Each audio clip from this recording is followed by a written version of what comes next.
Salut les amis et bienvenue sur ce 37e épisode de Tipeee and Friends.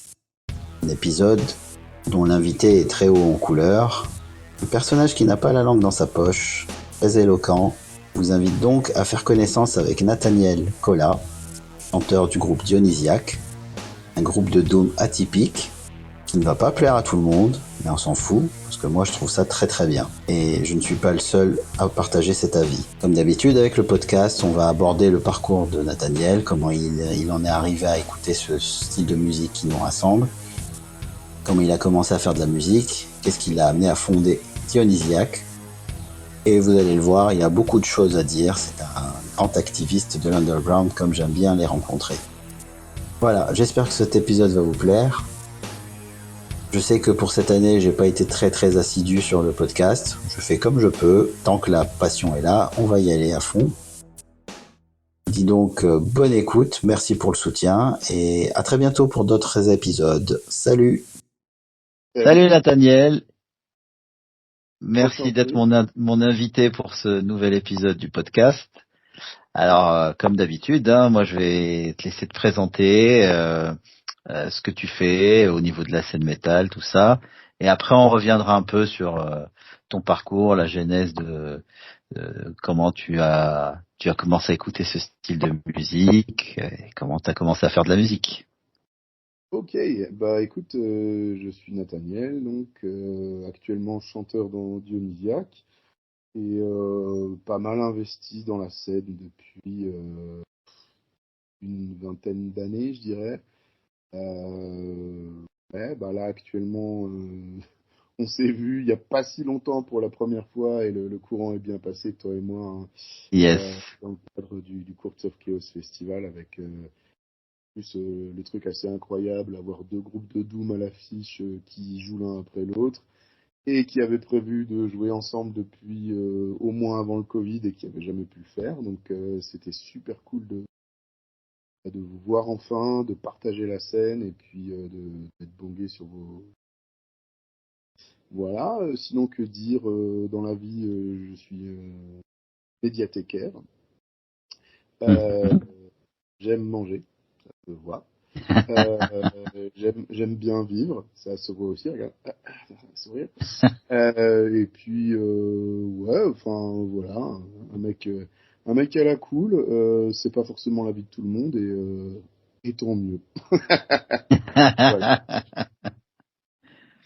Donc, je reviens donc sur le démarrage de ton épopée. Comment est-ce que tu as commencé à écouter ce type de musique qui nous rassemble? Alors ça s'est fait, je dirais, en deux étapes. Je pense que toi et moi on a sensiblement le même âge, hein. Moi je suis né en 80. Ouais, je suis un tout petit Et peu plus vieux, mais c'est la même génération. ouais, c'est un peu ça. Et à l'époque, on est en 89, j'ai 9 ans. Et bah, c'est la chute du mur de Berlin, tout ça. Et en 90 va sortir Winds of Change de Scorpion. Mhm. Et évidemment, bah voilà, gros tube interplanétaire. Alors aujourd'hui, il y en a qui disent que ça fait un peu kitschouille, mais en attendant, voilà, ça m'avait bien plu. Et on va au Virgin et je veux choper une cassette de Scorpion. Et effectivement, bah, c'est épuisé, donc il ne reste plus que des cassettes de Scorpion, mais autres. Et là, je top le Worldwide Live. Alors, c'est pas tout à Ah, fait très la bien. limonade, tu vois, niveau intensité. Non, Je crois que le premier riff qui m'a secoué, c'était Rock You Like a Hurricane de Scorpion. c'est le premier sur ce live. Voilà. Et j'ai 9 ans, même pas encore 10 ans tout à fait. Et donc, je sais pas ce que c'est le hard rock, le heavy metal. Enfin, tu vois, j'en sais foutre rien en fait. Donc pour moi, tu vois, c'est une cassette comme ça peut être une cassette d'autre chose. Mais c'est un son Ouais. qui me plaisait pas mal, quoi. Donc j'ai acheté l'un ou l'autre truc de Scorpion après, mais sans faire une fixette sur le genre, quoi. Et c'est vraiment à l'âge de 13 ans que ça a commencé sérieusement avec euh, le craquage sur la pochette A Real Dead One de Iron Maiden qui venait de sortir. Hmm. J'acquiers et là je me prends une baffe monumentale et il y a le fameux putain, mais en fait, c'est ça ma vie, quoi. Et je pense que t'as eu le même à un moment donné, quoi. Genre, La révélation. ouais, tes parents, ils sont là, mais quand même, Jean-Michel, tu vas pas écouter ça tout... Bah si. C'est le projet, regarde, je vais même sculpter mon corps dans le gras et la ferveur. Et à partir de là, c'est la porte ouverte à toutes les fenêtres. Et ça va aller vite, hein, parce qu'on va enchaîner avec... évidemment, j'essaie de m'intéresser à tout ce qu'a fait Iron Maiden. Mais je me souviens surtout avoir entendu l'intro de Number of the Beast. Et ce morceau m'a foutu une telle claque. Je me suis dit, mais putain, mais comment ces mecs sont capables de jouer ça avec cette intensité incroyable. Et je me l'écoutais en boucle, ce live, qui est pas le live avec le meilleur son de Maiden. Hein, on peut Non, être c'est que ce soit le honnête. son ou l'interprétation, c'est pas leur meilleur. Mais il s'avère que, bah voilà, moi ça m'a quand même Ouais, retourné. c'est Puis le visuel incroyable et tout ça, quoi. Je ouais, puis comprends. c'est les lives que notre génération a connus à leur sortie en Ouais, fait. voilà. Je comprends que des gamins aient pu être impressionnés par Slipknot, Korn, etc. par la suite. Mais même moi musicalement, ça m'a jamais touché parce que du coup, je suis arrivé un petit peu avant. Oui. Mais voilà, quand t'as une image un peu sombre, un peu forte, puis un son bien ceinturé, bah voilà. Sauf que voilà, moi j'ai eu la chance de commencer avec Maiden et je leur en suis Il y a éternellement. pire. Ouais, et j'enchaîne avec Black Sabbath. Euh, et en fait, ouais, Black Sabbath, ZZ Top, un peu de Creedence. Et ça va passer à Metallica, SOD, Slayer, Dayside. J'achète le Once Upon the Cross à sa sortie.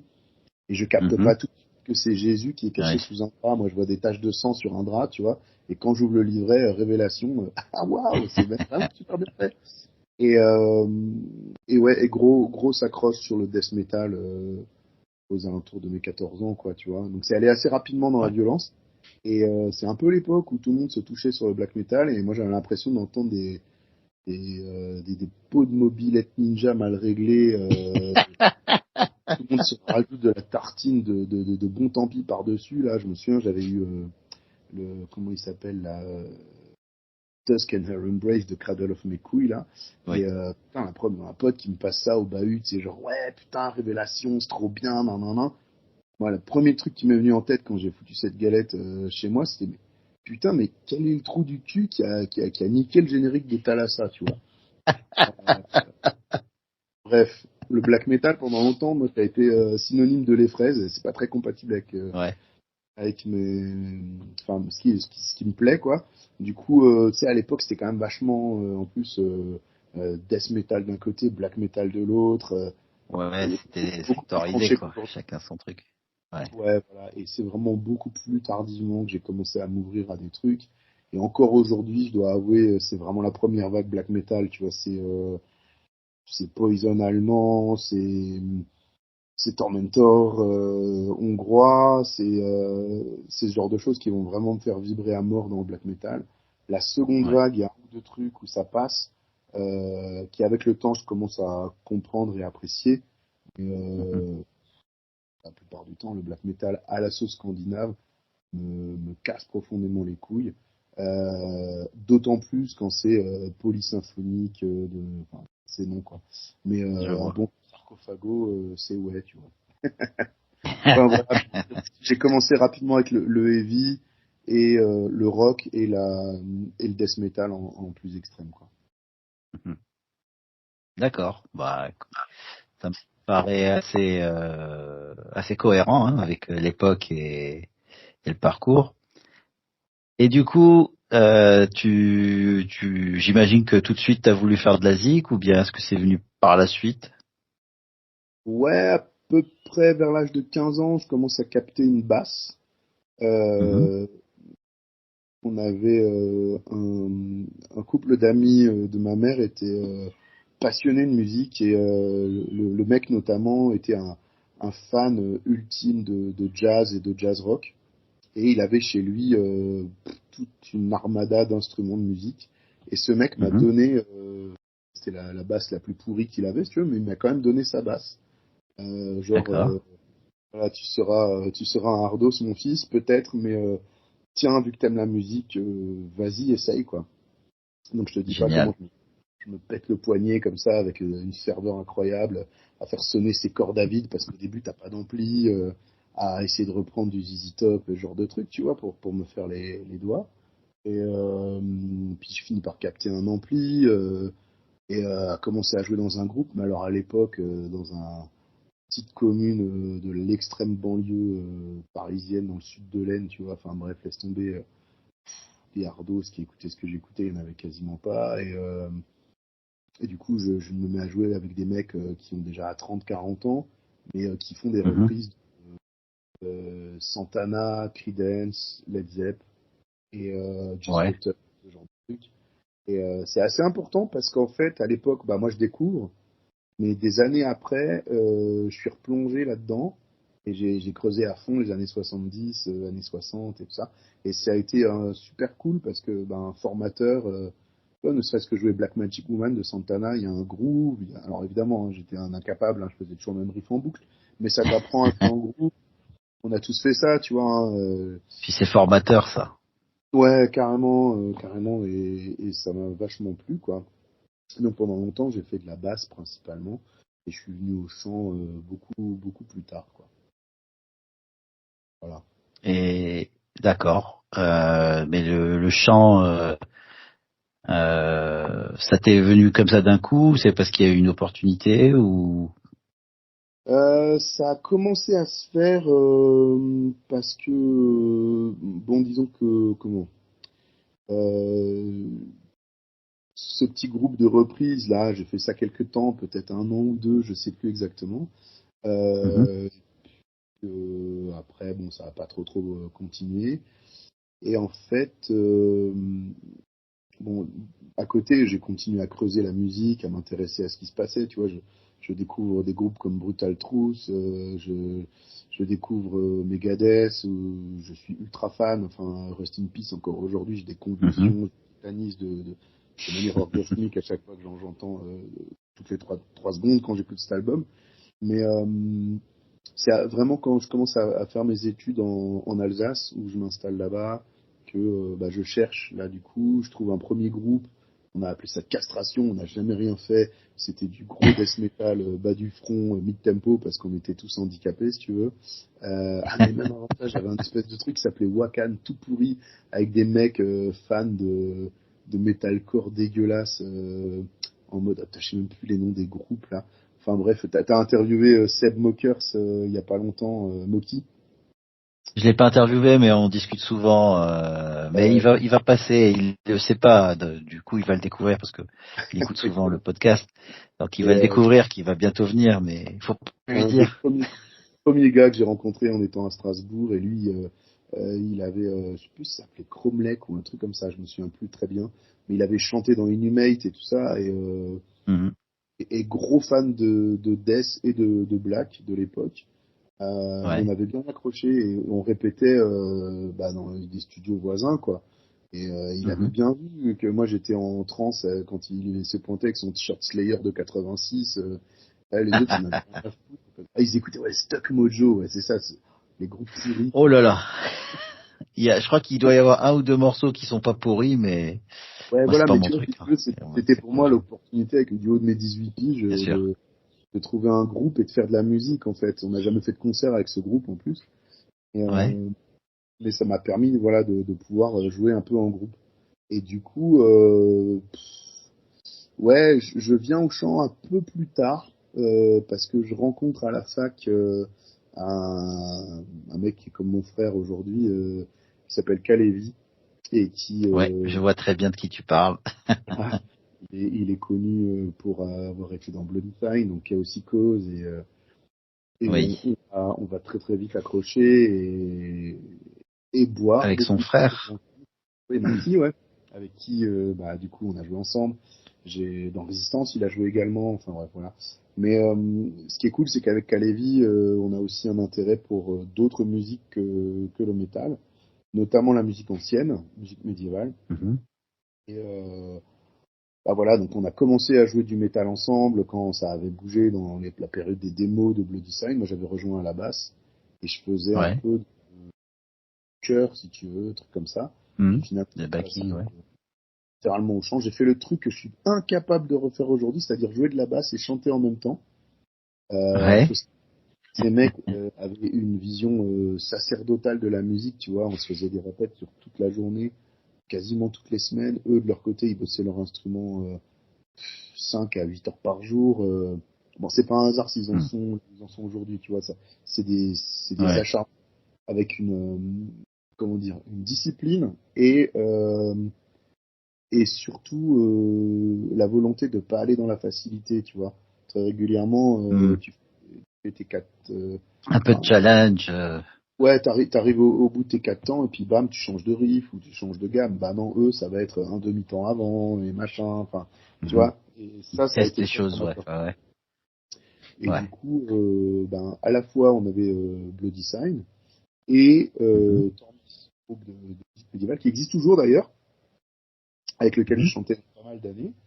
Mais que j'ai quitté là il y a un moment déjà, mais en fait ouais ils continuent l'aventure et c'est super intéressant ce qu'ils font et du coup bah, c'est là où j'ai commencé à chanter quoi. Alors tu vois t'es dans des fêtes médiévales et puis t'as pas de micro et t'es dans la rue et puis tu dois avoiner pour que les gens t'entendent donc tu commences à choper un peu du coffre, à perdre à peu près 47 cordes vocales par minute mais t'y vas et c'est comme ça que j'ai commencé le chant quoi. Alors j'ai appris plus tard en découvrant Bob l'éponge que Patrick l'étoile de mer était mon sosie vocal. Euh, sauf que lui chante vachement plus juste que moi. Euh, et voilà. Et après, ben, en pratiquant, et puis quand j'ai quitté Bloody Sign, parce que je partais faire mes études en Scandinavie, bah voilà, j'ai dit au groupe, c'est pas la peine de m'attendre, vous avez un truc à faire, je vais pas vous ralentir, quoi.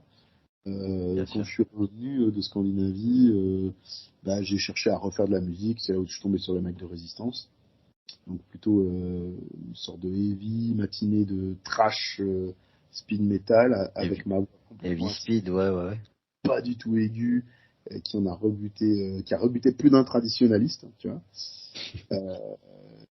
Mais ouais, enfin qui m'a permis de maturer. Et entre le premier album et le deuxième, j'ai bien compris que sur le premier album, j'étais pas au niveau. On aurait dû faire une démo plus qu'un album à mon sens. Mais bon, ça tu le captes qu'avec le recul. Hein. Et Oui, ben, j'ai c'est pris des... les erreurs qui te font évoluer. Ouais, c'est ça. Et quand j'ai pris les cours de chant, ça m'a permis d'avoir une meilleure assise, de Mhm. savoir un peu ce que je pouvais faire ou pas avec ma voix, etc. Mieux Quoi. te positionner, quoi. Ouais, tout connement. Hein. Puis, tu sais, moi Ardos, moi bière, tu fais ouais c'est comme ça, t'en fous rock'n'roll, sauf que ouais, t'as la gorge qui Ça a ses ressemble limites. au rayon ponceuse du bricomarché, tu vois, enfin bref, c'est pas la peine. Donc au bout d'un moment, ben tu bosses quoi. Mhm. Et de fil en aiguille, j'en suis au niveau où je suis aujourd'hui et ça me fait toujours marrer quand je vois des gens maintenant genre waouh ton registre vocal, ta performance, c'était vraiment super. Et pendant des années, j'étais une sombre merde. Enfin voilà. Mais un truc qui m'a intéressé dernièrement, je me suis tapé la biographie de Queen en bouquin Mhm. et du coup en lisant, j'ai cherché sur YouTube les démos et les premiers groupes de Queen. Il y en a un qui s'appelait Smile, je crois, juste avant Queen, Oui, c'est avec le le mec. pré-Queen, ça. Ouais. Et tu peux entendre Freddie Mercury chanter. Et franchement, c'est pas ouf. Mais c'est Ouais. fascinant. Parce que quand tu vois ce que le mec est devenu, Oui. avec Bah, le l'acharnement, boulot. ouais, voilà, et tu dis, ben, non pas que je me compare à Freddie Mercury, hein, on va oublier tout de suite les J'ai conneries, bien compris, t'inquiète. mais c'est fascinant de se dire, bah voilà, il y a quand même un éventail de possibilités qui font que tu as toujours du temps pour t'améliorer, quoi. Alors lui, il a fait ça en ayant une vingtaine d'années, donc tu vois, lui, il avait compris les choses. Moi, j'en suis à 43, donc là, il me reste à peu près une dizaine d'années avant d'être pertinent, puis de prendre ma retraite, on va dire. Voilà. Bon, déjà, c'est que tu te projettes. C'est cool. Bah ouais, bah, vu ce qui se passe avec Dionysiac en ce moment, ce serait un peu con de faire le groupe culte et on s'est enregistré dans les chiottes et puis on va splitter parce que sinon c'est pas trou. Euh, Donc, voilà. On va pas tarder à arriver sur Dionysiac, mais avant, je voulais revenir un peu sur Bloody Sign, parce que c'est un groupe, je trouve, qui était à part au niveau de la scène hexagonale. Ouais. Et c'est vrai que moi je l'ai pu les voir qu'une seule fois en concert, et c'était incroyable. C'était vraiment le côté putride du death metal, quoi. C'est pas athéiste, quoi. Ouais, J'adore ouais, athéiste, hein, mais c'est vrai que ce côté bestial et tout, c'était quelque chose. ouais, bestial, et puis un certain côté un petit peu mystique. Ils sont Oui, quand même pas mal très inspirés marqué. de leurs racines estoniennes, les deux frangins. Euh, Kalevi, c'est un mec super intéressant et qui cherche à aller au fond des choses. Euh, il y a quelque chose d'assez monumental en fait dans Bloody Sign, ce truc un peu incompréhensible. Puis des gros fans d'incantation à la base, tu vois. Alors même Ah si ça se oui, oui, oui, oui.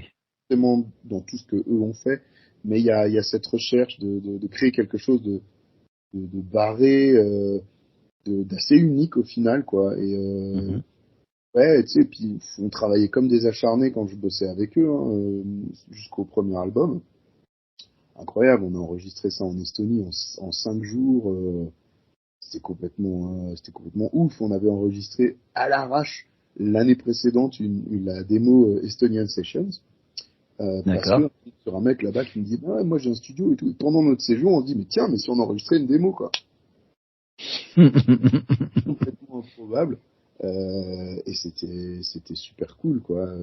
C'était une aventure juste incroyable. Et ouais. Dans leur death metal, même encore aujourd'hui, je trouve que ouais c'est à part. Ça a pas forcément été compris ou quoi. Tu sais, ouais, c'était un peu, je trouve un peu tôt pour sortir ce genre de death Mhm. metal à l'époque. Et quand ils Ouais, sont passés de Bloody Sign à Chaosicos, là il y a eu soudainement un le monde intérêt. qui a regardé ce qui se passait et qui s'est dit Ouais, ils putain, étaient prêts.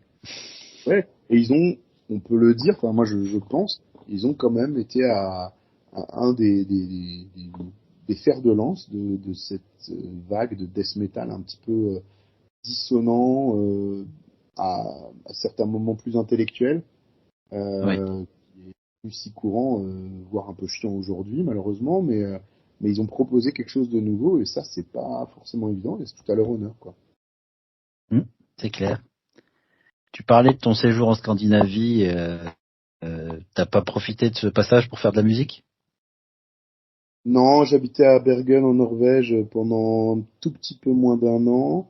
Mon meilleur souvenir musical là-bas, c'est d'avoir été invité à l'anniversaire des 30 ans de Tore Bratseth, qui est en fait le guitariste fondateur de Old Funeral, dans lequel il y Ok. avait et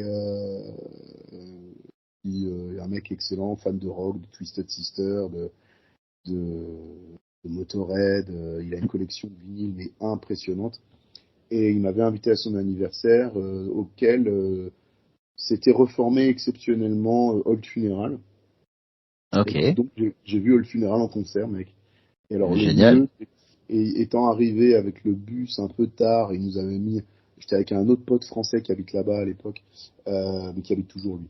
En fait, on est la fête s'est déroulée à Luce Closter. C'est l'endroit où la photo du premier Immortal a été prise, la pochette. Là. Mhm. Ok. Et c'est dans le même coin en fait. Et donc si tu veux, le bus tardif nous laisse un arrêt à genre 3 kilomètres de la salle. Mhm. On Ah est putain. en février ou je sais pas quoi. Je peux dire que le Under a Freezing Moon, je l'ai putain de vécu en direct. Hein. Il faisait, il faisait moins 60 000 degrés et t'avais une lune géante qui t'éblouissait la face. Et donc on est arrivé en grelottant là-bas. Et le premier mec sur qui je tombe, c'est Ulve, donc Abbat. Et puis Mhm. il me fait ah, cool, t'es là, machin, non, non, non. Je dis ouais, mais avec mon pote, on est venu, on est à la bourre, on a raté votre set Old Funeral, quoi. Et là, tout Abbat qu'il est, il me tape sur l'épaule comme ça. Il y a moyen de régler ça, mec. Ouais, d'accord. En fait, un quart d'heure après, il remontait sur scène pour qu'on puisse voir le concert, quoi. Génial. Et Ça, il a c'est fait cool. sa basse sur la scène à la fin. J'ai fait waouh. Donc bah ouais, c'est incroyable, Sacré quoi. personnage. Ouais. Ouais, franchement, c'est un mec. Tu peux faire tous les mèmes que tu veux sur Internet et te foutre de sa gueule comme tu veux. T'arrives pas à la cheville de ce mec en fait. Il Ouais. dégage un truc. Enfin, moi je le respecte, quoi. Après, Oui, c'est oui, pas le oui, il force le pas respect, y a aucun principal, doute. mais c'est un mec, c'est devenu un monument du rock, quoi. Bah, ouais, je veux dire, qu'il continue à faire ce qu'il aime et à surtout prendre soin de lui pour éviter de tomber dans les travers qui lui font plus de mal que de bien. Mais ouais, putain, C'est le clair. mec il est entier, quoi. Je veux dire, ouais. Alors ferme ta gueule avec tes mêmes à la con, en fait. Ouais, la chute au Metal Days, bon, Ouais, oui, ça bah va 5 minutes d'en rigoler, mais bon, à force, c'est pas. De toute façon, moi, c'est pas ça que je retiens de lui, hein, forcément. non, mais moi ce que je retiens de lui, tu vois, c'est que ce mec, ben moi je suis personne, je suis un enfant, et il va remettre le couvert juste parce que j'ai raté son petit concert devant Je te rends une compte un peu. centaine, soixantaine de personnes, tu vois. Enfin, il y a aucun enjeu pour lui. Oui. Il est comme ça en fait. Ouais, c'est Et cool ça. ouais, c'était super cool, quoi. On À les a l'époque, vus, on les a vus il y a pas longtemps au Samaïn avec Bombers. ouais, bah justement, Bombers, Toureux joue dans Bombers, c'est le gratteux de Oui, Bombers, quoi. oui, oui. C'est ce que j'avais compris. Et du coup, Toureux, je l'avais interviewé pour Voices from the Dark Side parce qu'en parallèle des groupes, j'ai été pas mal investi dans le fanzina aussi. Mhm. Euh, J'avais participé à un fanzine qui s'appelait Skullfucked sur Strasbourg à partir de 98. Et j'ai fait un numéro avec eux et ensuite j'ai volé de mes propres ailes et j'ai fait 2 numéros d'un fanzine qui s'appelait Mutilating Process. Mhm. J'allais j'avais pas d'ordi ou quoi. J'allais dans un cybercafé à Strasbourg, je tapais tous mes trucs et je sortais les textes. Ensuite, j'allais dans une boutique de photocopie et je photocopiais mes t-shirts, mes vinyles, mes CD pour faire les fonds. Et par-dessus, Ouais. je collais les textes découpés depuis Word, tu vois, que j'avais imprimé. À l'ancienne. Ouais, cut and paste jusqu'au bout et premier numéro 2002 qui fait 72 pages et deuxième Ah, quand numéro même. 2004 104 pages. Et j'ai eu des groupes comme Putain. Process dedans. Enfin, j'avais interviewé des autres fanzines comme Unholy Terror d'Allemagne, Necromaniac aussi d'Allemagne. Mhm. Euh, ouais, enfin c'était assez cool, quoi. Un groupe qui s'appelait Gold Cult avec des mecs qui plus tard joueront ce groupe norvégien assez incroyable dont j'ai oublié le nom, mais c'est pas grave. Euh, et ouais, enfin c'était cool. Je reçois, enfin je chronique des trucs comme le premier Kamos, tu vois, le premier enfin les Mhm. démos de Répugnante. C'est la période où le death metal tout doucement va renaître. On Et revenait, ouais. bah, j'ai interviewé Funebrarum, des trucs comme ça, quoi. Euh, Ouais, ouais, c'était bien cool. Franchement, ça s'est pas mal vendu à l'époque. Le deuxième numéro, j'ai dû en vendre quelque chose comme 600 ou 700 Waouh. copies. Alors tu fais... Et tu les as mis sur le net là, quelque Alors, part? ouais, je crois qu'il y a que le premier sur le, tu sais, Metal France Museum, là. Mhm. Tu peux- je sais pas s'il y a le deuxième. Mais bon, enfin voilà, quoi. Et à partir de là, si tu veux, j'ai rejoint aussi Voices from the Dark Side, j'ai fait des interviews pour eux, j'ai interviewé Disaster, Funerus, avec qui j'ai développé des liens assez forts. Avec D'ailleurs, Jill, c'est ça? elle va pas fort, hein, elle sait qu'elle est sur sa fin de vie, Ouais, là, j'ai donc vu que. on s'est Hmm. reparlé il y a quelques temps. Enfin, voilà, quoi. J'avais fait 600 kilomètres en une journée avec Marty, justement, de le design et Chaos Cause pour aller la voir. Enfin, je finissais vers midi et je reprenais le lendemain, pareil, en début d'après-midi. Donc on a fait 600 bornes entre les deux pour aller la voir à Paderborn en Teutonie, tu vois. Enfin, le truc Mhm. improbable, mais c'était génial. Et puis je l'ai revu l'une ou l'autre fois encore après dans les tournées européennes, mais voilà, une nana vraiment en or, quoi. Et ouais, enfin, du coup, le fanzina m'a amené énormément de contacts, de réseaux et d'amitié et de gens, genre Hacker, le mec qui faisait Unholy Terror Zine d'Allemagne. Je l'ai revu il y a quelques Mhm. années, un festival en Allemagne. Ça faisait des années qu'on s'était pas vu, mais t'as ce feeling de ah mais ouais, mais mec, enfin, t'es encore là. Ça fait un moment qu'on s'est pas parlé, mais on sait qu'on est toujours à fond dedans. Il y a ce truc un peu Ouais. indescriptible, tu sais, genre réunion de famille de membres que t'as pas vu depuis longtemps, mais c'est vraiment ça, Ouais, quoi. puis c'est comme si tu l'avais laissé la veille, quoi. Ouais, clairement, clairement. Tu reprends là où tu l'as laissé, quoi. Ouais, à fond, à fond. Mm. T'es un mec en or comme ça. Enfin, et voilà, et du coup, de fil en aiguille, bah, sans t'en rendre compte, tu deviens, si tu veux, un petit noyau autour duquel gravite énormément de monde dans cette scène. Et j'ai eu ce feeling-là récemment parce que j'étais aussi, enfin, je suis très pote avec Hellish Crossfire, le groupe allemand. Et Mhm. bah, d'ailleurs, Chris, le guitariste, si tu veux, j'étais en contact avec lui en tout début des années 2000 quand il avait un fanzine qui s'appelait Blood of the Ancients, qui était d'abord en allemand, puis le dernier était en anglais, mais moi je le lisais en allemand. Et, Mhm. on s'est interviewé mutuellement et tout à l'époque, machin. C'est avant que Lich Crossfire existe, quoi. Quelques années plus tard, avec Resistance, on va jouer à Uppsala, en Suède. C'est les mecs de Mhm. Insolitude qui ont organisé le concert. La veille, on était à Stockholm, il y avait Lich Crossfire qui jouait, et c'est la première fois qu'on se rencontre. Donc, incroyable. C'était genre, on est rentré en contact vers 2004. On se rencontre 10 ans après à Stockholm. Le truc le plus improbable du monde. Et Comme quoi. on est très proches, on se voit très régulièrement. Il y a pas longtemps, je l'ai revu parce que leur bassiste est décédé malheureusement il y a quelques Ah, temps. Et un an après sa mort, ils ont fait un festival, là, donc début décembre, décembre dernier, là, en Allemagne. Et là, j'ai réalisé un truc. Enfin, pourtant, en regardant en arrière, ça a complètement du sens, mais si tu veux, comme je vis à Strasbourg à partir du début des années 2000, j'allais très régulièrement en Allemagne pour voir forcément, oui, c'est plus simple. les festivals, mais aussi les petits concerts underground. J'ai vu Pentacle, dont je suis super fan de multiples fois en Allemagne. Mhm. J'ai vu le premier concert de Cruel Force, par exemple. Euh, et pour moi, en fait, c'est des mecs, si tu veux, bah, c'est juste qu'on traînait dans les mêmes endroits, dans les mêmes festes et machin, quoi. Maintenant, Et ouais, c'est la même scène, quoi. ouais, et j'ai réalisé qu'en fait, j'étais le seul Français qui faisait partie de cette scène allemande. C'est Mhm. assez indescriptible comme truc, mais là, en étant en décembre à côté de Bamberg, là, à ce festival, et le nombre de fois où j'entendais mon prénom, Hélé, putain mec, t'es là et tout, machin. Il y a des mecs, ça faisait 15 ans que je les avais pas vus, hein. Ah, il se Et rappelle de comme, toi, c'est que tu les as marqués. ouais, parce qu'en plus, ben, je parle allemand, donc forcément, ça facilite, si tu veux. Mais Mm. j'avais pas réalisé à quel point, en fait, j'étais partie intégrante de ce cercle-là. Parce que j'allais jusqu'à Nuremberg, par exemple, ce qui est pas à côté de Mm. Strasbourg, voir des concerts. Enfin, puis tu sais, à l'époque, c'était avec, t'avais pas, t'avais pas ton putain de GPS, t'étais avec tes putains de Non, feuilles matrices les à la con, cartes. tu refais une sortie, tu l'avais dans l'os.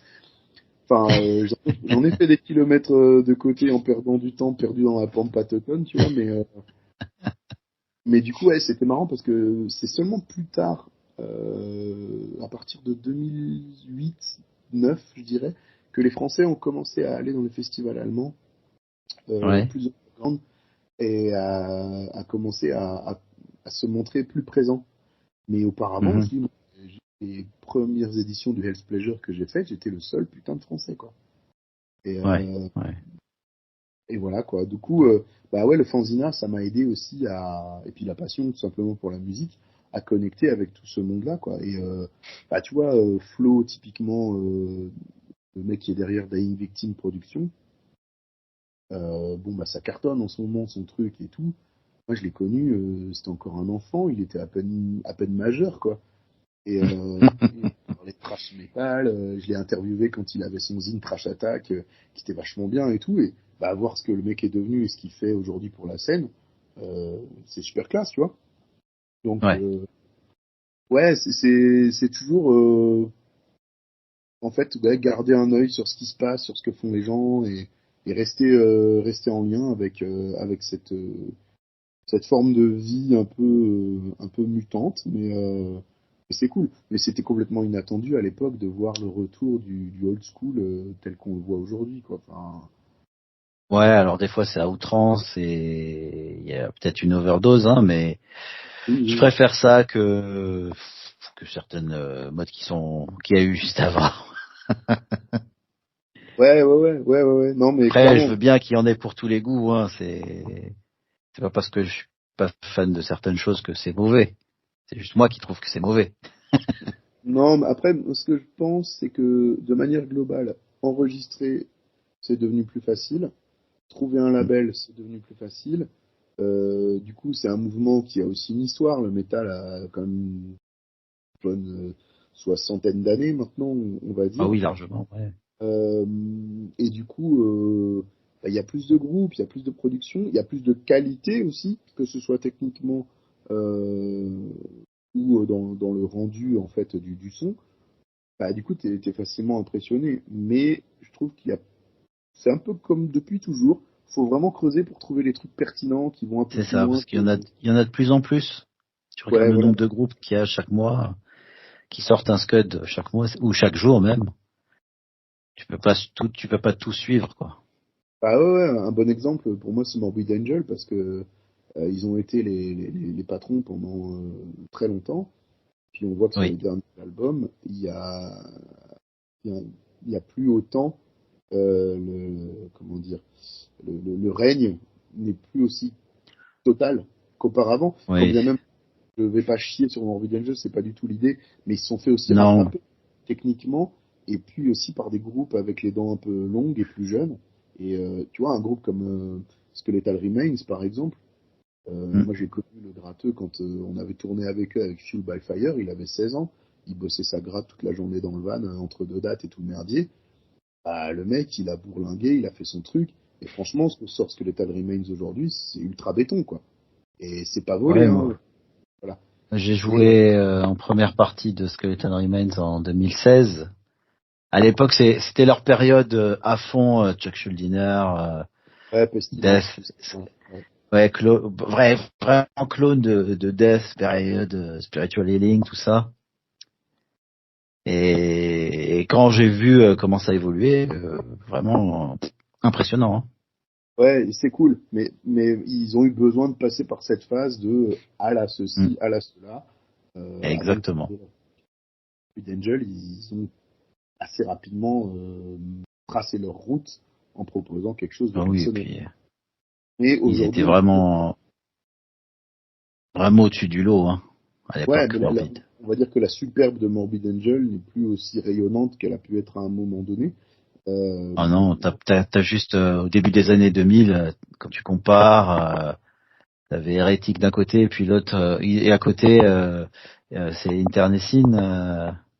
ouais, Je sais pas si ouais, tu ouais, connais ce clairement. groupe. Bien sûr, ouais. Il est incroyable ce disque. Et c'est clairement influencé Morbid Angel, mais c'est un cran au-dessus quoi. Dans un registre un petit peu plus mélodique, mais très américain, qui me fait penser à The Ouais. Chasm, il y a aussi un groupe qui s'appelait Serpent's Ion, qui Mhm. était tel, mais qui a pas plus percé que ça. Mais tu sentais que Morbid Angel était l'influence clé de toute cette génération de groupes, mais qu'au bout d'un Oui, moment, bah, mec, ils ont topé un niveau quasi équivalent à c'est Morbid ça. Angel. Donc, finalement, c'est cool avoir un niveau aussi bon que celui de tes idoles, avoir des moyens techniques qui te permettent d'enregistrer avec une qualité incroyable. Mhm. Et est-ce que ce que tu proposes est pertinent en fait? Est-ce que ça va tenir le test du temps?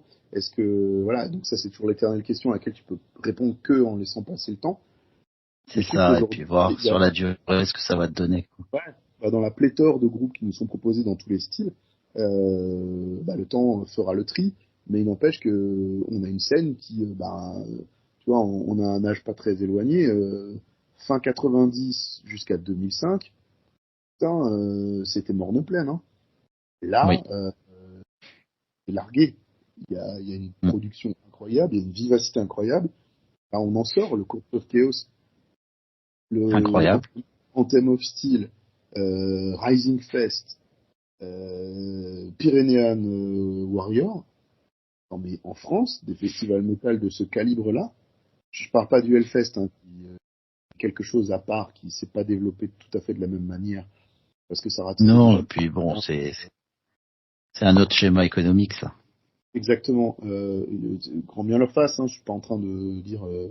Enfin, je m'en fous si tu veux. Mais pour rester dans ce modèle-là de festival de petite à moyenne envergure, impensable en France de trouver ça pendant des années, quoi. Là, ça peut Bien sortir. sûr, mais maintenant, il y a il y a pléthore de festivals, c'est pour tous les goûts, toutes les niches, que ce soit du généraliste au plus pointu, tu as Tout, hein, ce que tu cherches, hein. clairement. Et bah voilà, et on a une scène aussi en France, je trouve, qui a jamais été aussi forte. On a encore pas ce que j'appellerais un son français, hormis le fait que dans Hmm, les années 80, les groupes chantaient en français, mais entre, je sais c'est pas, ça. H-Bomb, Ouais. Sortilège, ou même, Doom Doom Village, ADX ou déjà, ouais.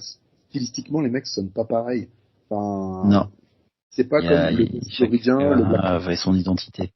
Ouais, il y a une Ouais, identité il et y a du pas coup, il y une a patte française. identifiable. Si la pâte française pendant longtemps, c'est que c'était du sous ceci, du sous cela et pas top top. Euh, Ouais. Aujourd'hui, putain, on se fait regarder par l'étranger avec respect, quoi. Ce qui n'a pas été le Hmm, cas pendant super longtemps, donc je trouve ça hyper cool en fait. Et pareil, tu vois, j'en c'est discutais clair. ce week-end, le modèle économique ou de carrière voulu par des sortilèges et compagnie à l'époque. Tu sais, ils ont encore le feu avec le premier album. Deuxième, ils commencent à avoir des managers, machin, ça s'adoucit un peu. Hmm. Troisième, ils enregistrent la version française, la version anglaise. Anglaise, Les ouais, exactement. Et c'est dans l'air du temps de l'époque, tu vois. Hmm, Enfin, Sortilège, ils ont joué à la Mutualité en ouverture de meeting du Parti Socialiste. hmm. Quel groupe de, enfin, tu verrais Gojira ouvrir pour la France Insoumise. Enfin, c'est Non. pas. Alors, il y aurait peut-être KPN pour le Rassemblement National. Voilà. C'est le bon moment d'y foutre le feu. Mais ce que je veux dire, ouais, parce que le trou du cul habillé en gilet jaune à faire chialer dans les chaumières patriotes, les envies de violence sans déconner. Ouais. Mais bon, ce que je veux dire, c'est que c'est pas le même contexte. Euh, Hmm. Même Bonnie Tyler, c'est presque du hard rock à l'époque, tu vois. Euh, Ouais. Bah, tu sais, parmi les premiers invités du podcast, j'ai eu Seb de Titan. ouais. Et il t'explique bien qu'à l'époque, déjà les groupes, il y avait pas une scène sur le plan camaraderie, pas tant Mm, que ça. Il y avait beaucoup de compétition. ouais. Les mecs se connaissaient très peu et très vite, ils arrivaient aux limites de ce qu'ils pouvaient faire. C'est-à-dire, tu disais la fougue, la hargne pour faire le premier album.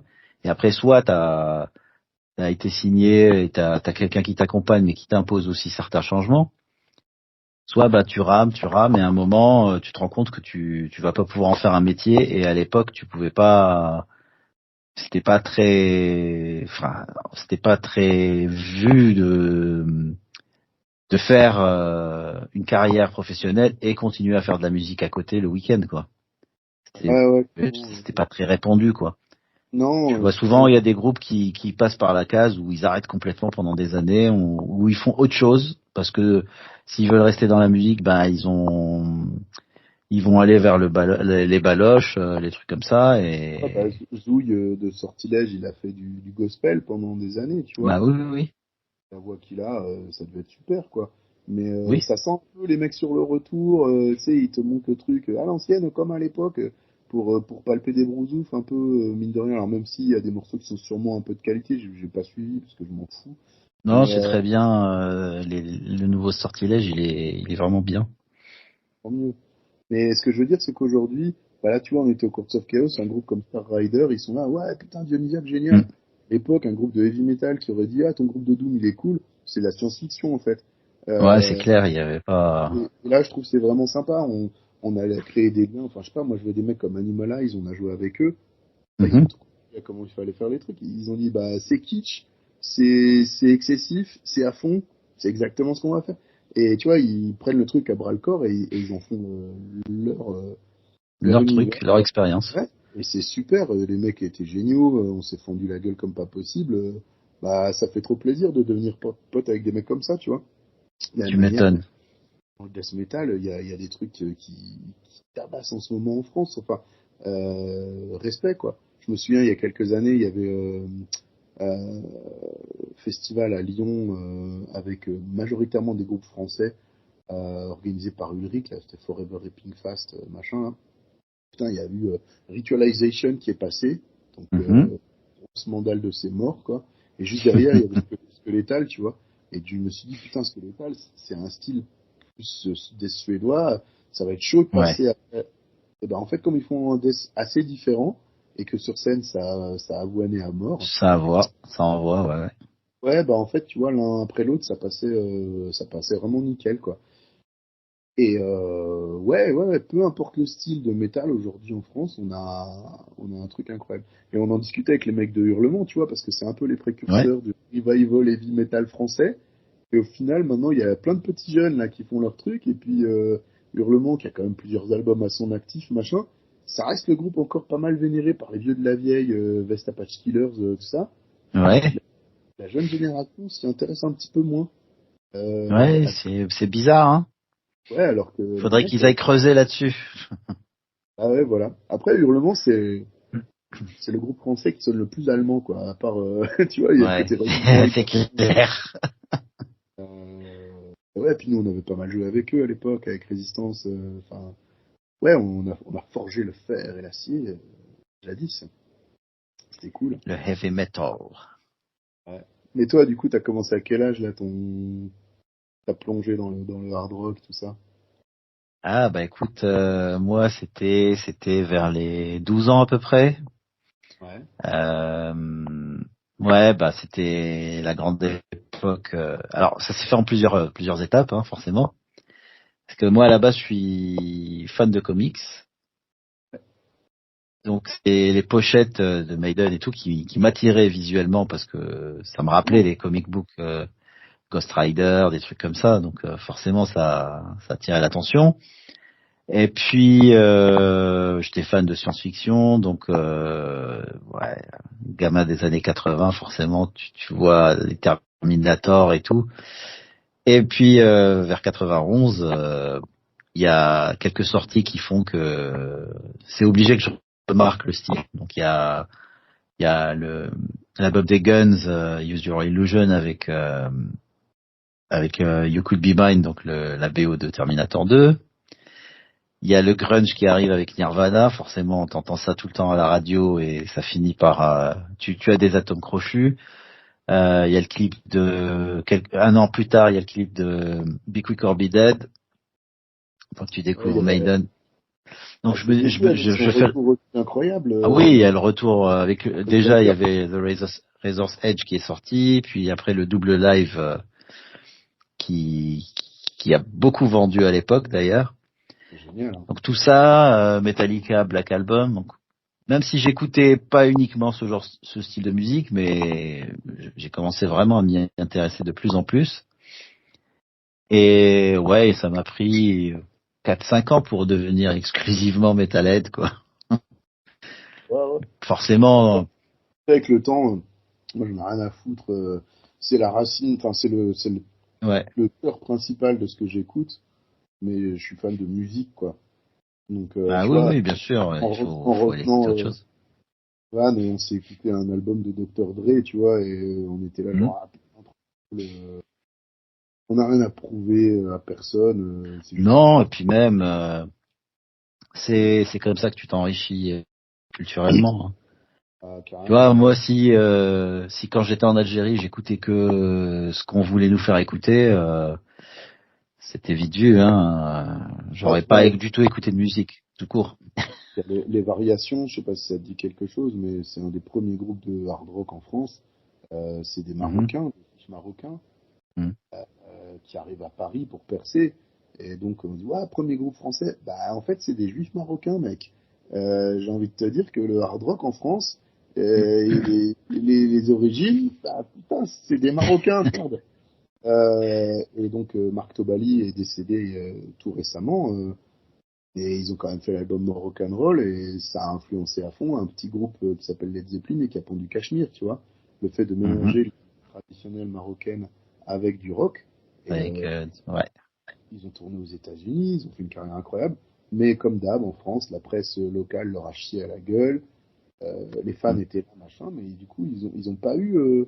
C'est aussi ça le problème en Le France. succès qu'il méritait. Ouais, mais la presse a beaucoup enterré sa propre scène et en Mhm. ne donnant foi que aux grands héros anglo-saxons, nanana. Et je sais pas, putain, on a eu des trucs incroyables en France. On a eu des génies comme Igor Vakevich. Je sais pas, Eldon, par exemple, vieux groupe expérimental des années 70. Pulsar aussi, en groupe des années 70. Des trucs de dingue, Ouais. quoi. Enfin, Ange a ouvert pour Johnny Mhm. Hallyday. Bon, c'est pas évident. Sort un truc comme Ange aujourd'hui, si ça Ouais. fait 5 ans, c'est le bout du monde. Alors qu'en fait, il y a tout un univers, il y a de la créativité de folie, et on a toujours eu des super groupes en France, mais qui ont jamais eu le soutien. Et là, j'ai l'impression qu'enfin, la presse, il y a eu des renouvellements de génération aussi, tu vois. Et puis Ouais, peut-être qu'ils sont un peu plus ouverts aussi. Faut voir. le fait que Internet leur mette la grosse branlée, parce qu'ils vendent plus comme à l'époque, il y a plus l'omnipotence du circuit papier. Bah, ils sont obligés aussi de revoir leur position, et puis au lieu d'être dans l'actualité chaude tout le temps, ils sont dans l'actualité froide. Mhm.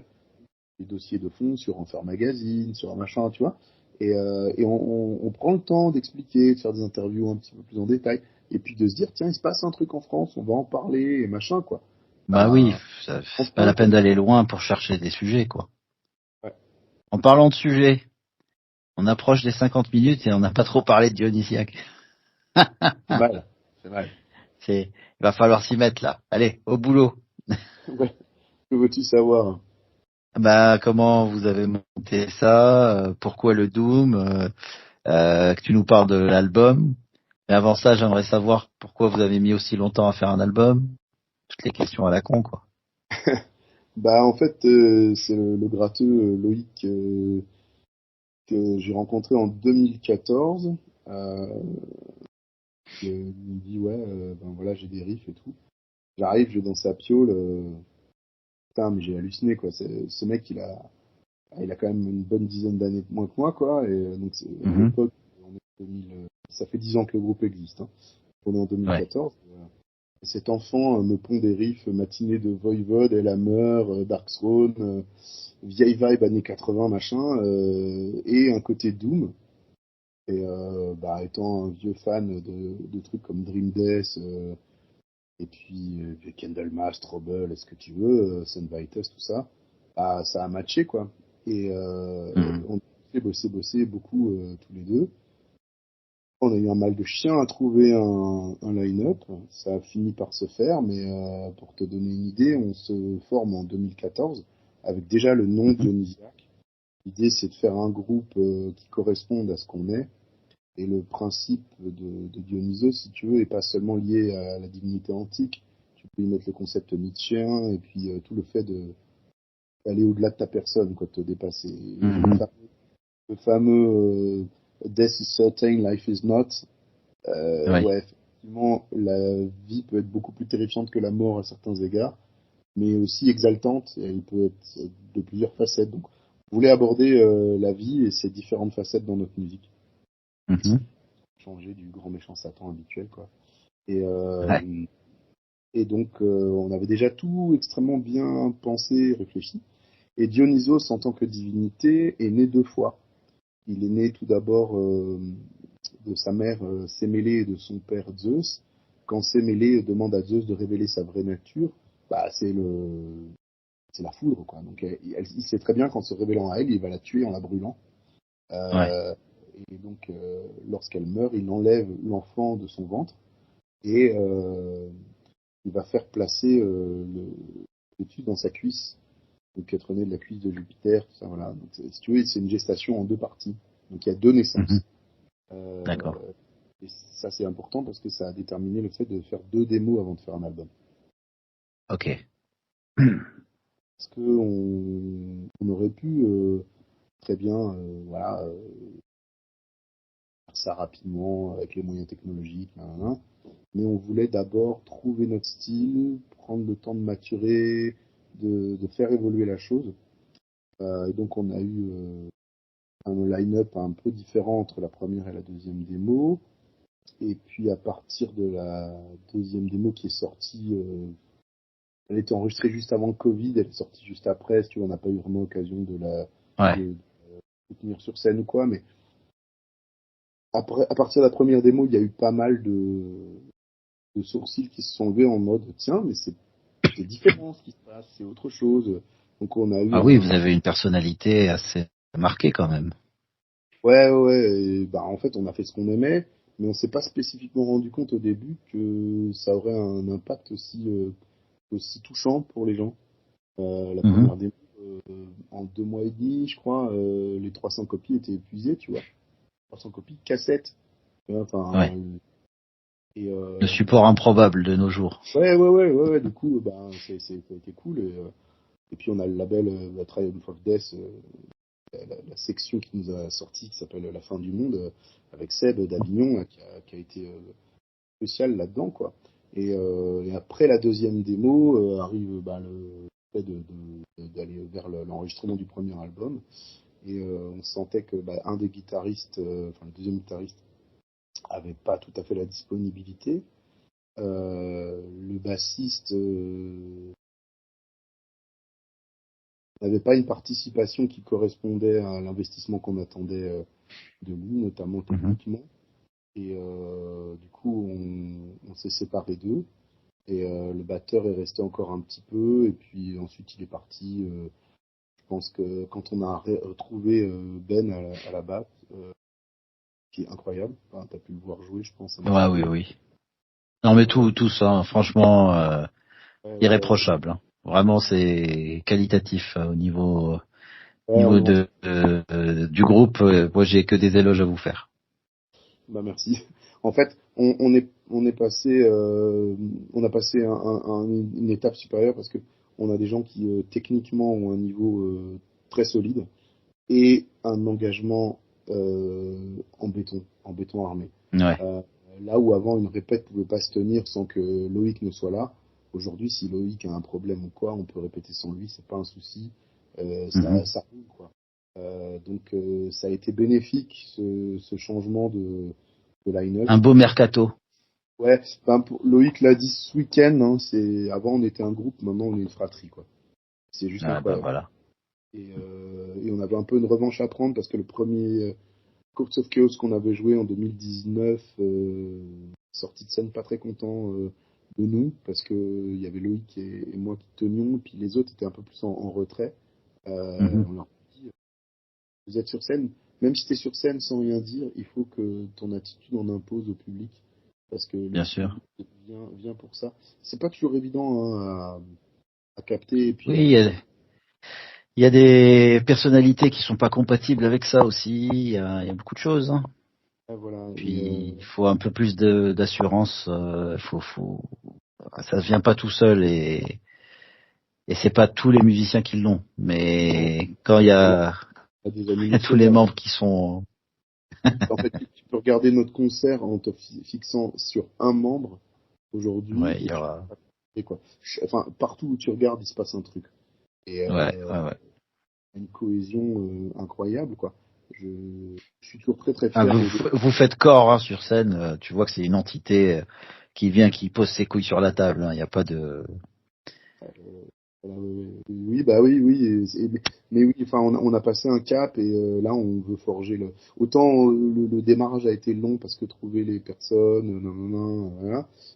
Autant maintenant, on va y aller. On a pour projet d'enregistrer le deuxième album l'année prochaine et pourquoi pas dès la Mhm. fin de l'année prochaine, voire début 2026, un, un EP avec un morceau d'une trentaine de minutes. Enfin, on a Ouais. déjà dit non. Là, on est en train de travailler sur une tournée européenne pour l'été prochain. Peut-être une tournée en Espagne et au Portugal aussi, courant 2025. Voilà. Donc, en gros, cette année, on a joué en France. L'année prochaine, on va planter des graines à l'étranger. Et tu De vois, toute comme ça. façon, vu votre proximité avec l'Allemagne, c'est sûr que c'est là-bas qu'il va falloir aller creuser là, en premier. Entre autres. entre autres, mais l'Europe de l'Est aussi en plein essor. Mhm. On veut jouer en Grèce aussi parce qu'on est pote avec un groupe de Doom génial qui s'appelle The Temple. Mhm. Euh, on est bien pote avec Zemial aussi. Enfin voilà quoi, on va bouger avec des groupes en plus. Comme notre style, il est pas complètement pur Doom, pur ceci, on peut coller Oui, autant ça quand peut même se marier différemment. avec pas mal de choses. Mm. Voilà, donc ça c'est plutôt une chance. Et ouais, et l'année prochaine, on va bosser à fond sur le deuxième album et planter les graines à l'étranger pour. Enfin, l'idée c'est pas d'avoir le succès, machin. Enfin, c'est pas ça qui nous motive, mais c'est de Ouais, mais il faut pouvoir. faire vivre le groupe, quoi. Ouais, Faut clairement. l'emmener jusqu'au bout de son potentiel. C'est Tout à fait. important. À terme, on veut jouer dans des festivals de moyenne envergure. Mhm. Euh, Rocking Bourlon, par exemple, ça nous plairait bien. Old Grey Fest en Roumanie. Chaos Sense, Metal Magic au Danemark. C'est aller dans ces festivals où on sait que les gens ont un intérêt pour la musique, un peu comme au Courts of Chaos en fait. T'as pas besoin Ouais. d'être 5000, mais les gens sont là pour les bonnes raisons. Et Il y a des on veut retrouver ces... connaisseurs, quoi.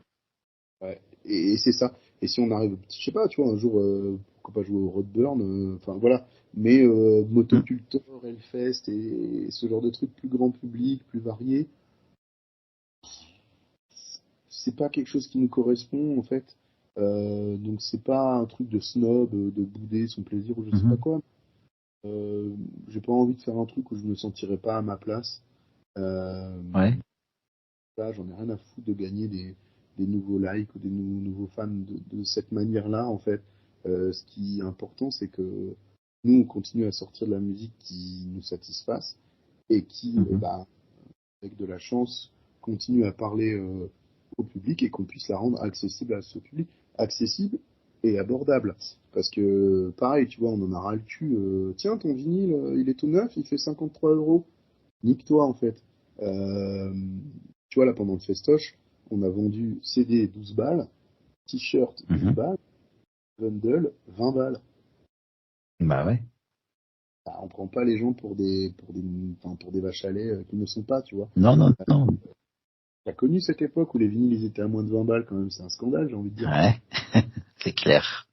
Alors, ok, tu te fais une plus petite marge sur le merch que tu vends, mais pour moi c'est une question aussi c'est à nous en tant que groupe de faire aussi le geste envers envers bah, le public. Là j'ai vu découvert un label génial qui s'appelle World Eater qui était au Ah, Québec. laisse tomber. Moi aussi, je suis tombé sous le charme de ce, c'est parfait pour moi. Je dis oui à ce monsieur, je dis oui, Bah bah oui. déjà, pas de fasciste, pas d'homophobie, pas de conneries dans le genre. Ici, voilà, il met clairement les couleurs en avant, et je trouve que c'est tout à son Ouais. honneur. Aujourd'hui, c'est plus C'est- un risque de moins vendre que de vendre, mais Ouais. le vinyle démo de Mortuaire, par exemple, qui défonce, bah, il s'arrange pour faire, tu sais, la pochette un peu comme dans les groupes de grind, en fait. La pochette, c'est pas une vraie pochette cartonnée, c'est une C'est une morceau de pochette. sérigraphie, voilà. Voilà, Parfait. il minimise les coûts, mais putain, t'as un vinyle démo avec moins de titres que sur un album, mais qui à produire coûte aussi cher pour 16 balles. Enfin, moi je dis bravo Là, j'ai monsieur. partagé, il m'a offert, on a discuté un bon moment. Il m'a offert la démo d'un groupe canadien, Hedonist. Ah oui, C'est ouais, j'ai vu. mortel.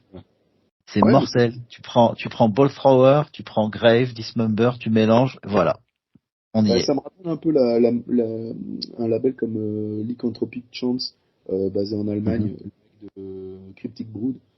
Il a un peu ce même état d'esprit qui vient du punk, DIY et tout ça. Et C'est ça. Ouais. ça, c'est ma scène, tu vois. C'est là où je reconnais les bons. Parce que ils font ça avec le cœur. Et même Epidemia Records, le mec super sympa, on a discuté Ah, un bon pareil, moment. copain, Ouais, voilà, enfin, excellent, excellent. tu sens des gars qui, bah, ils font leur beurre, mais en même temps, ils sont pas en train de te mettre un parpaing dans la face. Non, non, non, ils sont parce que eux aussi achètent des vinyles comme toi quand ils vont en fest ou en concert. Ils savent ce que Ouais. c'est. Et Voilà. bah voilà, donc si avec Dionysiac on peut continuer sur cette lancée, on a un super label qui est High Void Anger, mine de rien, qui a fait un super boulot au niveau promo. Et je trouve que ça marche bien entre lui qui fait la super promo au niveau presse et tout ça, et puis moi qui me bouge le cul comme un malade, bah parce que les fanzines, tout ça, j'ai un réseau super large. Ouais.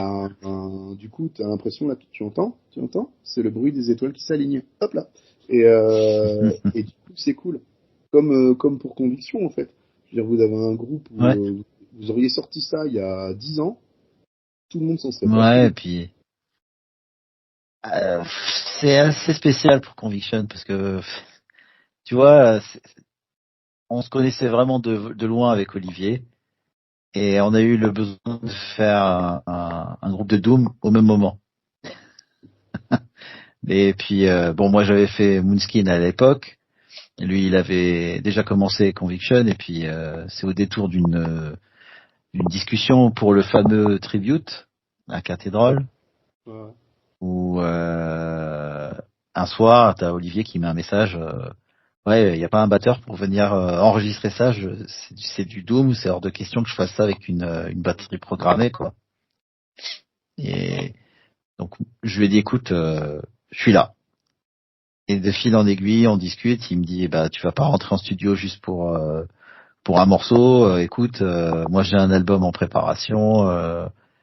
Si ça te dit, on en profite. C'est bon. Et puis plus tard dans la même soirée, il m'envoie un message. Il me dit, bon, et si on peut faire du live de temps en temps, qu'est-ce que t'en penses?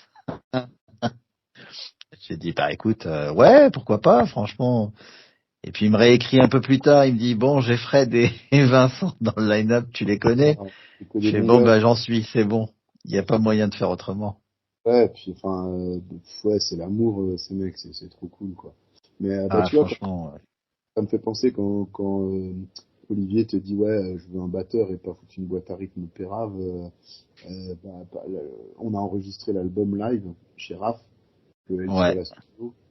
Euh, On lui fait plein de bisous à ce gars-là. et, Héros, ce mec. Il En sait fait, pas, il sait pas ce qu'il vaut, je crois, hein. On est tout le monde d'accord? sucer la bite au groupe qui l'a produit, mais c'est à lui qu'il faut sucer la bite, tu vois. Ce mec est incroyable, il fait un taf Grave. C'est incroyable c'est live. un artisan, il fait des miracles. Et vous Ouais, avez enregistré en live, ça aussi, grosse performance, parce que c'est un risque de faire ça. non, parce que si tu veux que ça sonne vivant, organique, voilà, basse, batterie, guitare ont été enregistrés live, et les seuls trucs qui ont Mhm, été mis en overdub, bah, c'est le chant euh, et les solos. mhm, Voilà, les invités, évidemment, on a eu la flûte bien sûr. avec Charles et on a eu un solo de guitare avec Ogma, qui sont tous les deux de Manzer, qui sont de très bons potes. Panzer, ouais. Ogma qui est venu d'ailleurs nous rejoindre sur scène au cours de ce Chaos, et c'était Et vraiment génial. c'était mortel ce passage. Le mec, il nous fait un premier solo comme ça. Putain, il y a Bruno, mon gratteux, qui est là, genre, oh putain. Et après, il fait une deuxième prise, quoi. Et Bruno, il est là, waouh! Et même, on se regarde tous, genre, tu sais, c'est Noël un petit peu, c'est ouf, ouf. Et on arrive en se disant, putain, mais quelle version choisir? Et là, il y a Raph, du haut de son génie total, qui fait, mais, eh, les mecs, si je mélangeais les deux solos, bah vas-y, essaye. Et c'est ce que t'as sur l'album. Ouais, Tu sais, bah, Tommy Ayomi qui se répond en faisant des solos doubles et c'est tout. ça. Et, enfin bref, complètement dingue. En plus, c'est très différent du style de chacun de nos gratteux, donc c'est cool, quoi. Ça fait Ouais. un petit relief, quoi. Mais ouais, enregistrer live, pour nous, je pense que par la suite, c'est ce qu'on va faire, quoi. Parce que ça nous ressemble. Et en fait, tu vois, il n'y a plus autant de danger et de fun dans le métal qu'avant. Je trouve que c'est devenu tellement Hmm, carré. c'est vrai. Ah non, mais laisse un peu le côté la respiration. Qu'est-ce qui te fait bander dans un album de Black Sabbath? C'est que c'est pas le même riff en boucle comme t'entends dans pas mal de groupes de stoner. C'est que il y a un gros truc pavé dans la mare qui fait mal pour avoir un petit morceau acoustique tout léger juste après. Enfin, c'est les montagnes russes, quoi. Ton oreille, elle Mhm. est captivée tout le temps. Et c'est ultra organique. Moi, c'est ça qui me plaît, donc qu'est-ce qui m'empêche de le faire aussi? Non, vous avez raison de faire ça, hein. Il faudrait que plus de groupes le fassent d'ailleurs. Revenir à Ouais, ça. ça deviendrait une tendance et on sonnerait comme tout le monde. Non, non, non, mais que les règles ne soient pas toujours imposées pareil et que les Ouais, bah, recettes soient variées, quoi. C'est je pense que ce qui est important. super important dans un groupe, c'est d'avoir une vision, de savoir où tu veux Mhm. aller, ce que tu fais, et être très conscient de ce que tu fais aussi. Il y a toujours la part belle au chaos et à l'imprévu et tout ça. C'est pas l'idée d'être dans le contrôle absolu, mais de savoir la base sur laquelle tu poses ton édifice, c'est primordial en fait. Et enfin, combien de gens sont là sur scène à jouer d'un instrument devant du public, mais ils font pas un concert en fait. Mm. Faut y aller quoi. T'es sur scène, il faut que ça tabasse, il faut que. Alors dans notre cas, c'est probablement très exagéré au niveau attitude, etc. Mais c'est complètement assumé. Et puis, tu vois, derrière les gros doigts et tout, les gens ils captent bien que on se marre et mais sans être non plus dans le côté beauf. Tu vois ce que je veux dire? Il y a Ouais, un ouais, ouais. très fin équilibre, mais qui fait que t'envoies l'énergie au public, qui va te la renvoyer, et une fois que le ping-pong est commencé, ben tout le monde passe un moment hallucinant. Au Courts of Chaos, sans déconner, moi j'ai mis tout votre concert à redescendre. C'était tellement Ouais, c'était intense. Quoi. ouais, ouais, À- c'était, Après 4 heures franchement, du matin, c'était énorme. 14 heures du matin, exactement. c'est ouf quoi. T'es là, avec ta gueule de bois de la veille, et tu fais oh, putain, je vais le renvoyer là, ça, c'est pas facile. Mais ouais, voilà. Enfin, tu vois, le côté, la petite vidéo sur Fiona à la fin de Meurtrière, là, ça nous a fait Ah, rire. génial. Le public a trop participé. Ah, la salle a été pleine, quoi. Ouais. Ça m'a surpris en arrivant. Moi, je suis arrivé vendredi soir. Et d'ailleurs, j'ai mis du temps à pouvoir rentrer dans l'ambiance du fest parce qu'on venait de passer 7 heures à 3 dans une voiture à écouter un peu de musique et tout. Et là, d'un coup, d'ailleurs, je sais pas quelle était l'affluence du festival, mais on était beaucoup, quoi. Ouais, il y avait du monde, ouais. Ouais, c'est cool. Très cool. Et autant de monde d'un coup, bah, c'était cool, mais j'ai eu du mal à me rééquilibrer là-dessus, quoi. Bon, ça Ouais, allait mieux le deuxième jour, c'était bon, on était là, dedans, l'ambiance, autant de monde, en fait. C'était assez ouais. dingue, quoi. Ouais, ouais, gros, ah ouais, tu peux pas merder, quoi. Donc, ouais, ouais, c'était cool. Enfin, voilà, et donc, ouais, bah, tu vois, Dionysiac, c'est c'est ça quoi. On a halluciné. Les sorties de là, les gens se plaignaient parce que il y avait plus d'albums à acheter. Oui. Qu'est-ce qui se passe? Bah Qu'est-ce qui se moi je voulais vous en prendre un et puis je vois ah bon bah va falloir attendre. passe? Ouais, c'est ça. Et le matin même, je reçois un mot du boss du label. Ah bah c'est cool, je vais envoyer le repressage. Là, les nouveaux vont arriver fin mai, début juin et tout. Bah, ça tombe bien. Comment te dire? Mais voilà. Après, tu vois, enfin. Faut pas s'imaginer des folies, hein. Il est pressé à 200 copies en CD et il sera. Là, je reçois les vinyles demain, Mhm. donc ouais, 200 copies en vinyle. Tu vois, il fait pour l'instant un petit truc pour voir comment Oui, il ça se faut passe. voir comment ça se vend et surtout le but c'est de pouvoir faire vivre l'album correctement quoi. Ouais, ouais, bah là, ça se présente plutôt pas mal, quoi. Franchement, on a encore 3 dates. On a en juillet, on joue le 5 à Lausanne, le 6 à Paris avec Abyss Malgriffe. Et puis Ouais, en moi, je sais pas encore septembre, si je pourrais venir vous voir, mais rien que bon déjà il y a vous et puis Bismol Griff, c'est mortel. ouais, c'est cool sur scène. Ouais, Ouais, puis après, on a l'homme sauvage en septembre. Pareil, tu vois, l'affiche de malade et tout. Bah, ouais, c'est un honneur pour nous de jouer dans ce genre de lieu, quoi. Et c'est cool parce que ben, tu sens que les gens avec qui tu as des atomes crochus, ils ont compris ta musique et ils veulent la proposer au public.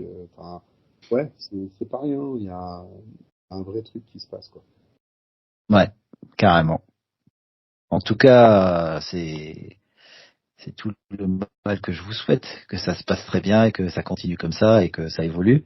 On attend le deuxième album du coup. Et il faut confirmer tout ça.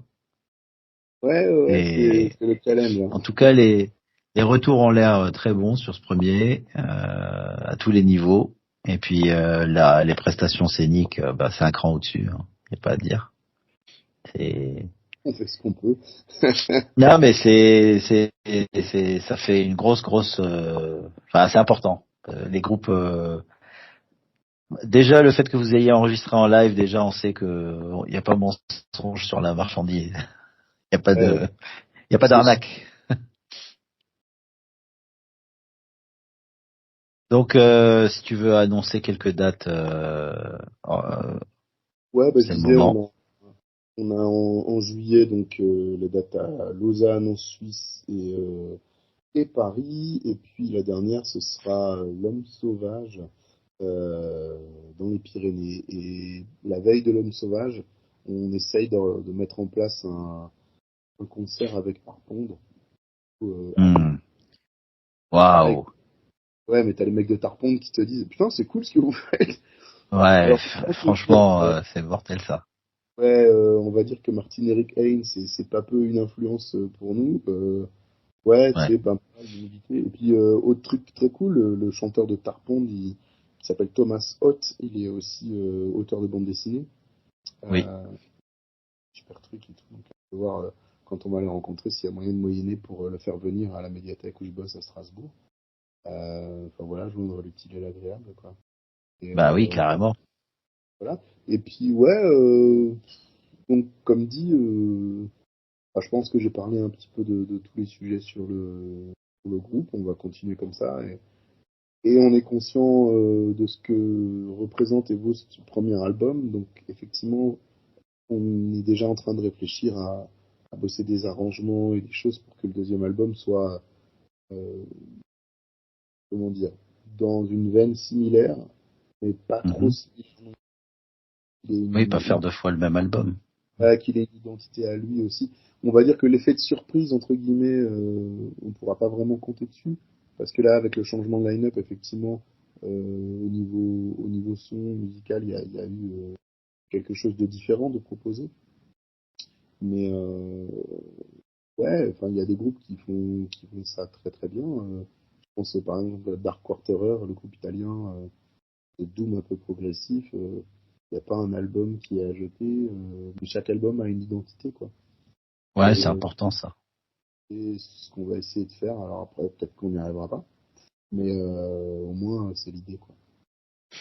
Tant que c'est une démarche sincère et que c'est de la musique que vous sentez, Ouais, bah c'est c'est le l'essentiel. Après, le niveau bonus, des c'est quand ça plaît à un peu plus de monde, quoi. ouais, et puis bah, ce que je peux dire aussi, c'est que on a dans le groupe des musiciens qui sont investis dans d'autres groupes vraiment cool. Le batteur, il joue dans Proudhon notamment, qui est une sorte de grind avec un côté death metal pas mal engagé à gauche Mhm. justement, qui joue énormément. Bah, pour ceux qui aiment des groupes comme Horse Nation par exemple, il y a moyen que ça leur plaise. Euh, on a notre guitariste Bruno qui lui est actif également dans l'excellent Super Tsar. Il vient de sortir Mhm. son album il n'y a pas longtemps. Il dénote aussi dans la planète un peu plus orientée stoner. Ils ont fait Ouais. quelques dates avec Barabbas et Norn récemment là qui sont bien passées. Ah, les copains. Ouais, très cool. Et puis notre bassiste, lui, il est investi dans plein de groupes, mais je citerai notamment Sacrificer avec qui on est très proche aussi, où il fait la batterie. Il a un autre groupe D'accord. de black dans lequel il fait la basse et le chant qui s'appelle Au-delà, qui est sur Belfort, qui est vraiment cool aussi. Et puis, ouais, il joue aussi dans Carn, de black basé en Lorraine. Et ouais, enfin voilà, il est toujours derrière soit sa basse, sa trompette ou sa batterie. Et il est incroyable ce type, quoi. C'était Ouais. assez marrant de voir les gens, genre les yeux comme ça, mais qu'est-ce qui est en train de se passer, quoi. Euh, voilà. Mais son jeu, c'est lui, quoi. C'est une espèce de générosité géniale, quoi. Donc, ouais, ça Ouais, fait plaisir. super, super personnalité. Ouais, c'est ça. Enfin, de la personnalité. Après, ça plaît ou ça plaît pas, bah, mais au moins, Ouais, tu tant vois le pis, hein, truc si et ça tu plaît te dis, pas. ouais, on s'en fout, en fait, c'est pas grave. C'est pas le but, mais c'est que une fois qu'on est passé, le public se dise, ah, waouh, il vient de se passer quelque chose. Je sais pas si j'ai aimé ou pas, mais il s'est passé un truc. Ouais. Il faut pas laisser indifférent. C'est le pire, je crois. Ouais, t'en as pensé quoi? Au moins tu les énerves, au moins tu les déranges. Ouais, Au moins il y a ouais, quelque chose, quoi. tu fais réagir, Ouais, et quoi. s'ils aiment, c'est encore mieux. Ouais. Ah, et si, on peut dire quoi sur le prochain album? Il y aura une approche. Il y a un groupe qu'on aime bien, notamment Loïc et moi, italien, qui s'appelle Arpia. qui est pas super connu, mais les initiés de Doom italien connaîtront. Euh, Ils ont un album qui s'appelle Liberazione, et ça parle pas Mhm. mal des années avec les Brigades Rouges en Italie et du contexte social des années 70, début 80, avec la violence liée à la répression policière, etc., quoi. Et Mhm. on va orienter notre second album vers des thématiques qui peuvent s'en rapprocher, parce que D'accord, ok. ouais, c'est la minute politique, mais on est dans une contre-culture qui est pas du tout imperméable à ce qui se passe dans la société. Et Mhm. contrairement au punk où le ménage a été fait quand même il y a longtemps, même s'il y a toujours des petites zones grises dans certaines franges du punk. Mais dans le métal, si tu veux, on a laissé un peu s'installer le côté réactionnaire et des idées un peu, même carrément puantes, en Mhm. trouvant que c'est normal, parce que oui, on ne fait surtout pas de politique. Or, tout acte a une dimension Et politique, quel que soit cet le acte. fait de faire de la musique, c'est politique déjà. Ouais, et nous, on porte des convictions qui vont à l'encontre de ces valeurs réactionnaires et droitards de merde. T'as le droit d'être de droite, c'est pas le souci, mais d'extrême droite, ça me pose vraiment problème.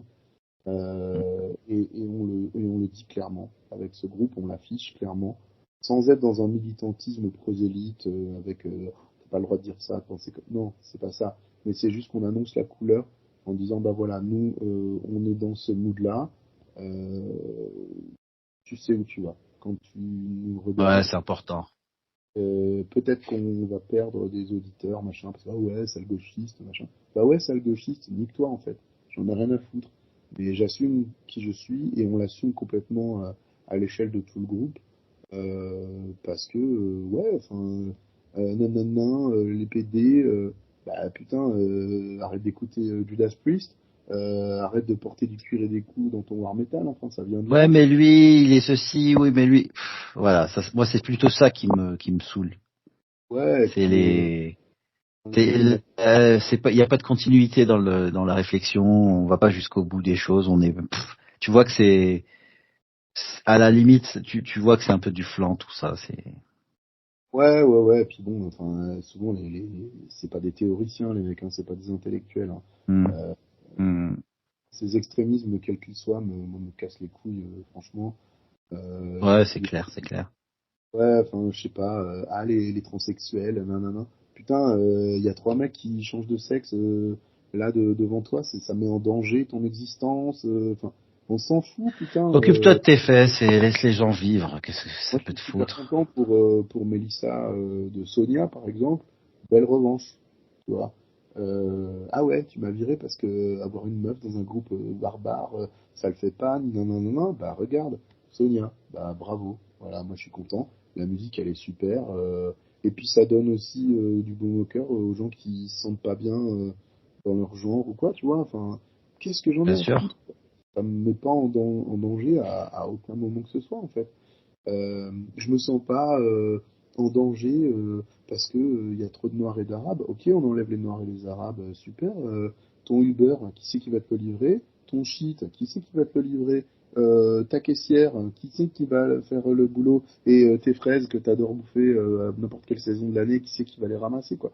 Enfin, un moment, redescendre un cran avec tes prétentions à la con et Ouais, et là, surtout on n'est que, pas dans le métal en fait. Ça me, ouais, ça c'est me dans la vie de tous les jours, mais c'est surtout que c'est, on le vit actuellement, mais va dans une ville comme Londres, hyper cosmopolite, ils en ont tellement plus rien à foutre de ces conneries. Ah ouais, ouais, ouais. Ouais, ouais. Non, mais nous, enfin, tu vois, les Allemands, ils ont fait campagne sur plein de thèmes. En France, on a été encore à l'immigration, l'immigration, l'immigration, quoi. Mais Ouais. enfin, c'est bon, arrêtez de nous saouler, quoi. Enfin bref, on va pas refaire un débat de société dans les grandes profondeurs, mais Ça c'est peut vrai être que le deuxième épisode.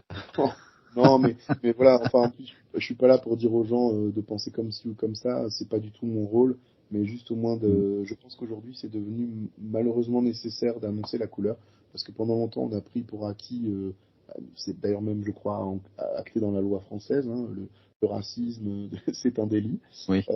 Oui. L'appel à la haine, etc., ce sont des délits. Et j'ai l'impression que ça passe un petit peu au-dessus du crâne de pas mal de monde. Ouais, c'est. Ouais, On a le quelqu'un droit de faire ce qu'on veut maintenant ouais. là-dessus. T'as aussi le phénomène, on se croit intouchable, parce que les gens ont pris l'habitude de dire les choses derrière un écran aussi. Ouais, On n'a aussi. plus cette, on croit du coup que comme il se passe rien derrière un écran, on croit que c'est. Non, c'est pas ça la vraie vie. C'est si tu as des convictions, faut y aller à fond. Et si tu as des choses à dire, faut les dire à fond.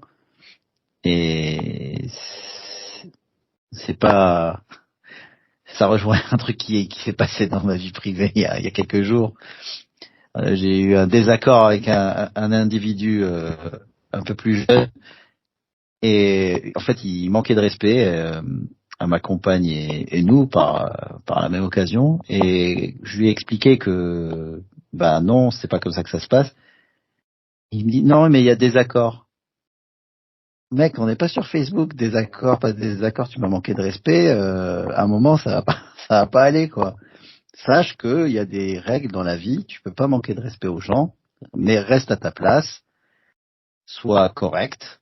Je te demande, on va pas être potes, mais ne crois pas que la vie c'est Facebook, bloqué, désaccord.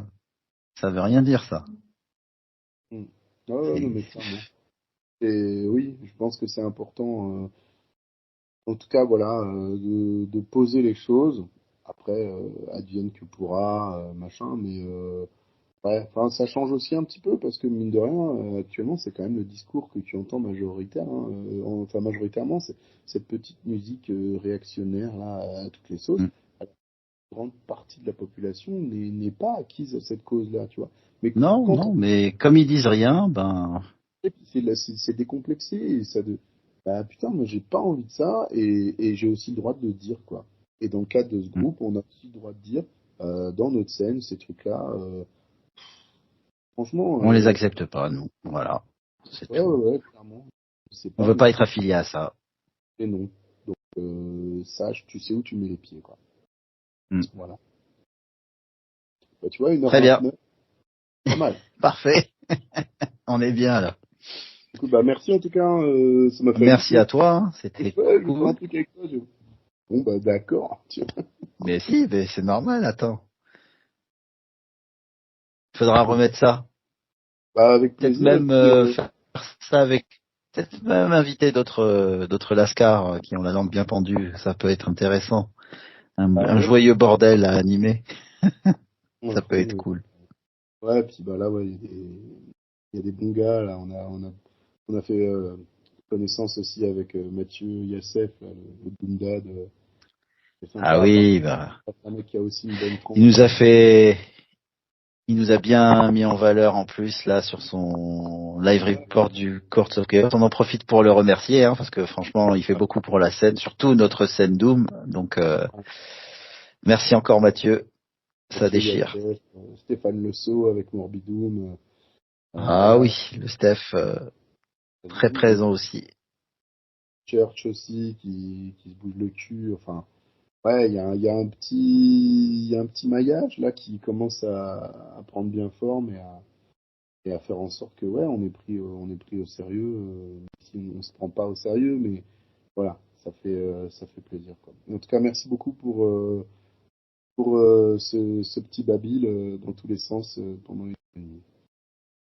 Eh ben écoute, merci à toi et puis je te laisse le dernier mot pour bien te faire chier. Euh, allez je vais citer le philosophe de l'amertume Émile Cioran qui disait la littérature se doit d'être un coup de poing sinon elle n'est rien. Parfait. Voilà. Bisous. Merci beaucoup. Salut. Merci, salut.